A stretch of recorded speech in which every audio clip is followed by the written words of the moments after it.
আমি হতে চেয়েছিলাম বই, বাংলা বই, লাল মলাট। শিশুরা আমাকে মোমের আলোয় পড়ে ফেলবে, পাঠ করে ফেলবে, কিন্তু হলাম মানুষ, কেউ আমাকে পড়তে পারল না। এভাবেই নানা হতাশা, গল্প কিংবা উৎসাহের নানা ধরনের উপন্যাসের মাঝখানেই কিন্তু আমি এই মুহূর্তে দাঁড়িয়ে আছি। শাহাদাত অবশ্য আপনাকে ওয়েলকাম করছি আজকের গর্বের মেলায়।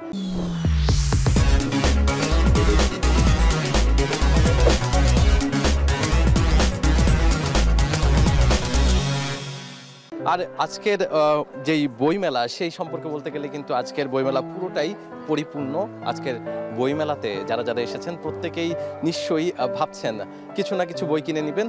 যেহেতু আজকে ছুটির দিন সেহেতু কিন্তু হচ্ছে কোনোভাবেই আজকে মেলাতে আজকে বইয়ের যেভাবে জনসমুদ্র, তেমনি কিন্তু হচ্ছে বইয়ের মাঝে যেমনি হারিয়ে যাওয়া যায় তেমনি কিন্তু হচ্ছে জনসমুদ্রেও কিন্তু হারিয়ে যাওয়ার মতোই অবস্থা হচ্ছে। কিন্তু গত দিনের মতো কিন্তু আজকে খুব একটা ধুলোবালি দেখতে পাচ্ছি না। আজকে অনেকটাই শান্ত এবং মেলার মাঝখানে দাঁড়িয়ে আমার কাছে মনে হচ্ছে যে বইয়ের সমুদ্রেই আছি। আরেকটি তথ্য সবাইকে জানিয়ে রাখতে চাই, আজকে কিন্তু মেলার ৮ম দিন। আজকে মূলত ১০২টি বই প্রকাশিত হয়েছে, নতুন বই বা আজকের যেই মেলা সেই মেলা এসেছে।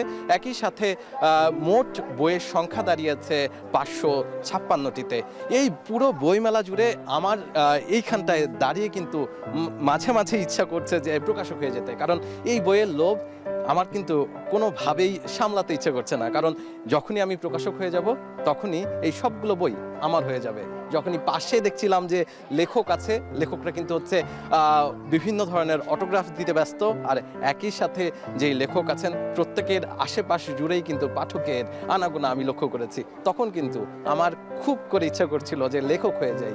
তবুও যেহেতু আজকের বইমেলায় আছি, আপনাদেরকে বইমেলার গল্প শোনাবো বলে, সেহেতু কিন্তু সেই কোনো কিছুই হওয়া উঠছে না। তবে আমি যে কাজটি করতে পারি সেটি হচ্ছে আপনাকে এই বইমেলার কিছু গল্প বলতে পারি। যেমন আমার গল্পটা যদি আমি বলি, যে এই পুরো বইমেলা জুড়ে আমার পরিচয় হওয়ার কথাটা কিন্তু হচ্ছে আমার বাবার হাত ধরে, আমার মায়ের হাত ধরে, দুজনকে সাথে নিয়ে আমি যখন প্রথম মেলায় এসেছিলাম তখন কিন্তু এই মেলা এরকম ছিল না, অন্যরকম ছিল।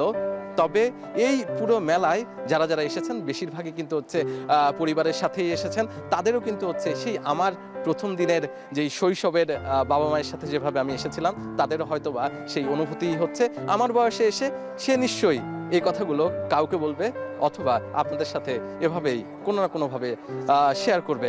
তবে আজকের এই মেলা থেকে, গর্বের মেলা থেকে কিছুক্ষণের জন্য বিরতি নিতে চাই, তারপরে কিন্তু ফিরে আসবো একজন প্রকাশককে সাথে নিয়ে, যে কিনা হচ্ছে অনেক অনেক বইয়ের রাজ্যও আছে তার। তো এই মুহূর্তে একটি ছোট্ট বিরতিতে গিয়ে ফিরে আসছি।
আগে যেই কথাগুলো বলছিলাম যে আমার মাঝে মাঝে প্রকাশক হয়ে যেতে ইচ্ছে করে শুধুমাত্র বইয়ের লোভে। এতগুলো বই যদি আমার হতো তাহলে নিশ্চয়ই কত ভালো হতো। সেই লোভের জায়গাটি থেকে আমি আসলে আমাদের সাথে একজন প্রকাশক আছে, তার কাছেই প্রশ্ন করতে চাই। সৈয়দ জাকির হোসেন আছেন আমার সাথে। এই যে আপনার এত এত বই, কেমন লাগে? খুবই আনন্দ লাগে। বইয়ের গন্ধ বরাবরই ভালো, কিন্তু বইগুলি তো আমার নয়, লেখকের। লেখক লেখে পাঠকের জন্য, মানুষের জন্য, শিশুর জন্য লেখে, তার তরুণের জন্য লেখে, গবেষকদের জন্য লেখে। ওই বইগুলি যে পাঠকের পাণ্ডুলিপিকে হাতের স্পর্শে আস্তে আস্তে পাঠক উপযোগী করে তোলার আনন্দটাই হচ্ছে সৃষ্টিশীলতা। আমরা একটা সিনেমা করতে যেরকম কাজ করতে হয়, কলা কৌশলী লাগে, আমাদের একটা বই তৈরি করতে আমাদের ন্যূনতম ৬৬টা স্পর্শ লাগে, সর্বোচ্চ ৮৮টা পর্যন্ত স্পর্শ ছাড়া প্রকৃত অর্থে একটি বই বের হয় না। তো সেই আনন্দের সাথে সরাসরি আমরা যুক্ত থাকি।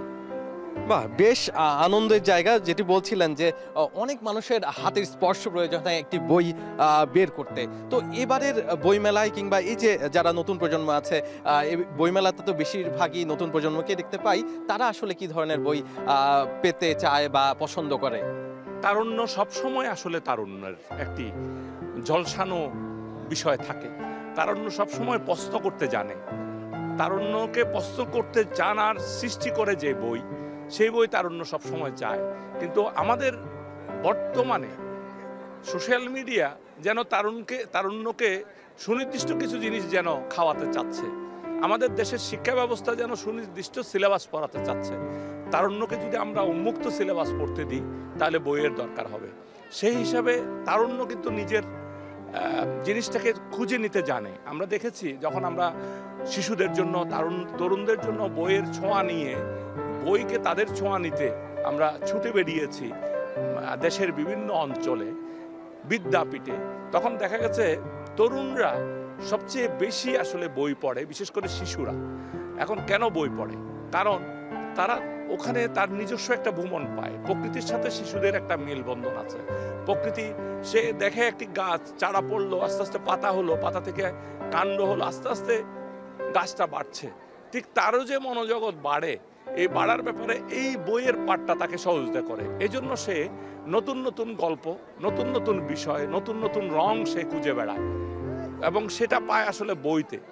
আকাশে যেমন রং খুঁজে পায় সে রংধনুর মতো, প্রকৃতিতে যেমন রং খুঁজে পায়, মানুষের চেহারায় যেমন রং খুঁজে পায়, ঠিক পাহাড়, জঙ্গল, প্রকৃতিতে, নদীতে। এই আমাদের দেশ একটা নদীমাতৃক দেশ, সাগরও আছে, পাহাড়ও আছে। সেই জিনিসগুলিকে যখন আমরা শিশুদের সাথে বইয়ের মেলবন্ধন দিতে পারি, স্বাভাবিকভাবে সে এটার প্রতি আকর্ষিত হয়। ধন্যবাদ। আরেকটু জানতে চাইবো যে আপনার যখন শুরু ছিল তখন আসলে কি ধরনের বই মানুষ পছন্দ করতো, এখন কি ধরনের বই পছন্দ? খুবই ভালো একটা কথা বলেছেন। কিন্তু বইয়ের চাহিদার বোধহয় তরুণদের চাহিদার খুব বেশি পরিবর্তন হয়েছে বলে আমার মনে হয় না।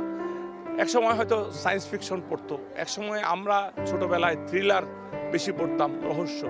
তো এখন আসলে গল্প কাহিনীর মাধ্যমে সায়েন্স ফিকশন লেখা হয়, সেটার লেখার ধরন পাল্টিয়েছে, আকর্ষণ কিন্তু অনেকটা একই।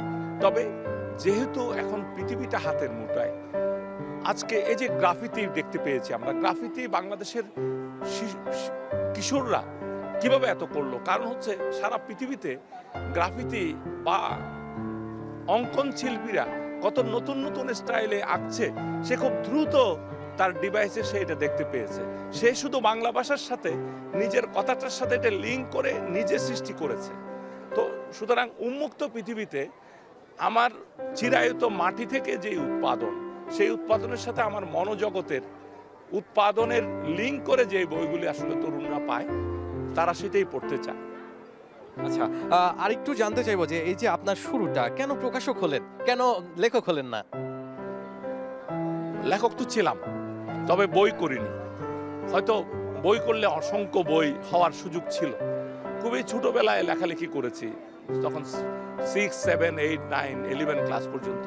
কিন্তু ঘটনাচক্রে খুবই শৈশবে আমার নামটি পত্রিকার পাতায় অনেক আগে উঠে যায়।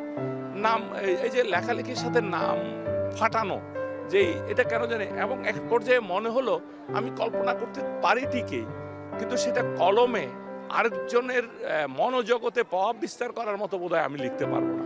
কিন্তু অন্যের লেখাকে আমি অন্যের কাছে নিয়ে যেতে পারবো। যেহেতু আমি সংবাদকর্মী ছিলাম, এক সময় সাংবাদিকতা করতাম, এডিটিং করতাম, কিন্তু ছাপাছাপির কাজ করতে করতে এক সময় বিভিন্ন জনের বই করতে হতো, বিভিন্ন জনের বই, এরকম বই করার দায়িত্ব, অ্যাডনের নামে করার দায়িত্ব পড়ার কারণে পরবর্তীতে আনন্দের সাথে দেখা গেল যে এক সময় অনেকগুলো পেশা পরিবর্তন করতে করতে বইয়ের পেশায় প্রায় 30 বছর, তো শুধু অ্যাডন 30 বছর কাটিয়ে দিলাম।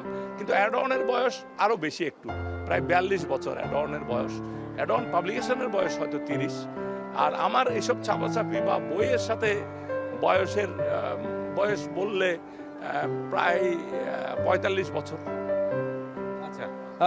আমি একটু ছোট্ট করে জানতে চাই যে আপনার পছন্দের লেখক কে? পছন্দের লেখক আমার অসংখ্য, তবে আমি কবিতা সবচেয়ে বেশি পছন্দ করি, এরপরে আমার গদ্য এবং তারপর ইতিহাস। আমি আত্মজীবনীমূলক লেখাকে আমি সবচেয়ে বেশি পছন্দ করেছি আমার জীবনে।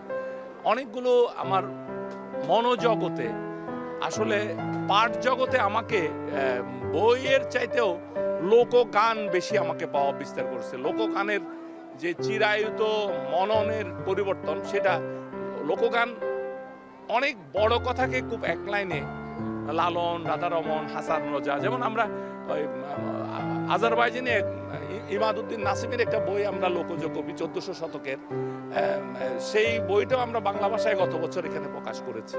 সবচেয়ে বড় কথা হচ্ছে আমি সুনির্দিষ্টভাবে একটা নাম বলতে গেলে সেটা খুবই, তবে আমার মনোজগতে একটি বই খুব ব্যতিক্রমভাবে, মানে সেইং অফ মোহাম্মদ, এটা হচ্ছে আব্দুল্লাহ আল মামুন সরওয়ার্দী, আমাদের হোসেন মোহাম্মদ সরওয়ার্দীর মামা।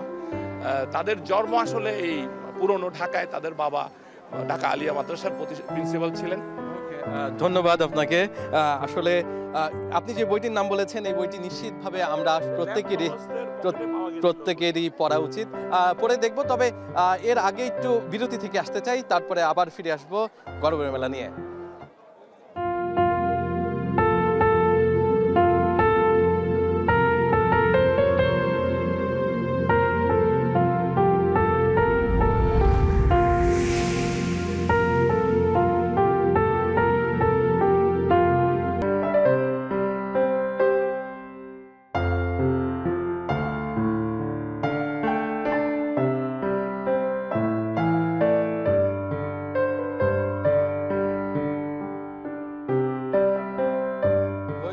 সবসময় একটি আবেগের জায়গা, আর এই আবেগের জায়গায় কেউ আসে ঢাকা থেকে, আবার ঢাকার বাইরে থেকে অসংখ্য মানুষ আছে, তাদের প্রত্যেকের সাথেই কিন্তু হচ্ছে আমরা কথা বলতে চাই। তবে সেটি যেহেতু হচ্ছে না, সেহেতু আমি এই জায়গায় একটা পরিবার যে কিনা হচ্ছে বাবার সাথে এসেছেন, আমি একটু কথা বলতে চাই তোমার সাথে, যে কোথা থেকে এসেছো এবং একই সাথে কি ধরনের বই নিলে?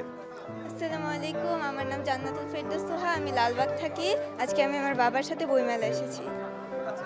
কি ধরনের বই পড়তে পছন্দ করো? দেখলাম হাতে বই, তো কি ধরনের বই নিলে তুমি? আমি এখনো সব কেনা হয়নি, কিনবো। আমার হুমায়ুন আহমেদ প্রিয় লেখক, আর আমি ভৌতিক গল্প একটু বেশি পছন্দ করি। আচ্ছা, একটু বাবার কাছেও প্রশ্ন করতে চাই যে আসলে অনেক তো মেলা হয়, তো বই মেলায় কেন নিয়ে আসলেন মেয়েকে? কোন আবেগ বা কোন জায়গা থেকে আপনি বই মেলায় নিয়ে আসলেন?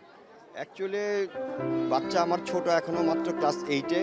এটা আমার স্বভাব ছোটোবেলার থেকে, ওর যে প্রতি বছর বইমেলা আমরা 2বার আসবো, এবং আজও পর্যন্ত আমরা যদি কোনো শপিংয়ে যাই, বিশেষ করে নিউ মার্কেটে ঢুকলে প্রথমে বইয়ের দোকানে ঢুকবো, তারপর একটা বই কেনার পর দেন আমরা শপিং শুরু করবো।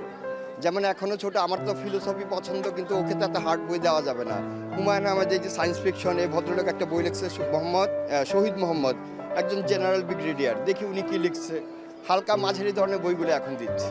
আচ্ছা, আপনি বলছিলেন যে আপনার দর্শনের বইগুলো পছন্দ, তো এই যে কার লেখা পছন্দ করেন, কি আপনার দর্শনের কোন বইটা বেশি প্রভাবিত করেছে আপনাকে, সেই গল্পটা জানতে চাই। যেমন দ্বান্দ্বিক বস্তুবাদ ও তার পরিচিতি, হ্যাঁ, যদি রাইটারটার নামটা মনে নেই এই মুহূর্তে। এই যে ফিলোসফি নিয়ে যেসব কথা, মানে জীবনকে বিভিন্ন অ্যাঙ্গেলে দেখা, বস্তুবাদ আছে, হ্যাঁ, আপেক্ষিকতা আছে, এইগুলো ভালো লাগে। কিন্তু ওকে তো এখন এই সমস্ত জিনিস দেওয়া যাবে না। ভালো রাইটারের বই না পড়লে তো মাথা এলোমেলো হয়ে যাবে। আচ্ছা, শিশুদের জন্য আপনি যেহেতু বাবা, তো শিশুদের যখন যাদের বয়স কিনা হচ্ছে 5 বছর কিংবা 6 বছর, যখন একটু একটু করে পড়তে শুরু করে বা নতুন কিছু জানতে শুরু করে, ওদের তো আগ্রহের অনেক সীমা থাকে না, তো তাদেরকে কি ধরনের বই দেওয়া উচিত বলে আপনি মনে করেন? তখন তো একদম যখন ক্লাস 5-4, হ্যাঁ, তখন ভ্রমণ কাহিনীগুলো পড়তে পারে, ছোট ছোট ভ্রমণ কাহিনীগুলো। এর চেয়ে বাইরে তো আর কিছু দেওয়ার মতো নেই মনে হয়। আচ্ছা, আপনার আসলে প্রিয় লেখক সম্পর্কে জানতে চাই, তবে তার আগে আপনার হাতের যে বইটি আছে, এই বই সম্পর্কে জানতে চাই, যেটা নিলেন মাত্র, সেটি আসলে কি নিয়ে? এটা 500 মাইলস, হ্যাঁ, এটা একজন ভদ্রলোক, উনি হচ্ছে বর্তমান রানিং একজন ব্রিগেডিয়ার। বইটা দেখে একটু ভালো লাগলো, একটু সূচিপত্র দেখলাম, ভাবলাম যে নেই। কিছু সব বই তো জানা যাবে তা তো না, কিছু বই তো নেওয়ার পর বাসায় গিয়ে একটু ভালো লাগবে না যে না এটা কি নিলাম। এখন এর মধ্যে তো বেছে বের করতে হবে। আপনাকে অনেক অনেক ধন্যবাদ। এমনই কিন্তু হচ্ছে অসংখ্য মানুষ আছে যারা কিনা হচ্ছে এখানে আছেন, জনসমুদ্রে পরিণত হয়েছে পুরো বইমেলা। যেহেতু আজকে ছুটির দিন সেহেতু কিন্তু হচ্ছে একইবারেই হচ্ছে যারা এখানে এসেছেন প্রত্যেকেই বইয়ের খোঁজ করছেন। আর যারা বইয়ের খোঁজ করছেন প্রত্যেকেরই কিন্তু একটি জিনিস এখানে সবার মধ্যেই দেখেছি যে পড়ার অভ্যাস। এখানে পুরো জায়গা জুড়েই কিন্তু হচ্ছে সবাই দাঁড়িয়ে পড়ছেন এবং যাদের যে বইটি প্রথম 2-4 পাতা পড়েই কিন্তু বুঝে যাচ্ছেন যে কে কোন বইটি পছন্দ করছেন এবং কে কোন বইটি কিনবেন। আর এই সময়ে এসে গরমের মেলায় যখন কিনা আলো কমতে শুরু করেছে, বেলা বাড়ার সাথে সাথে যেভাবে মানুষজন আসছে, তেমনি কিন্তু হচ্ছে আমরা আজকের জন্য গরমের মেলা থেকে এখান থেকে বিদায় নিচ্ছি। আগামী পর্বে আবার দেখা হবে। ততক্ষণ ভালো থাকবেন, সুস্থ থাকবেন। আল্লাহ হাফেজ।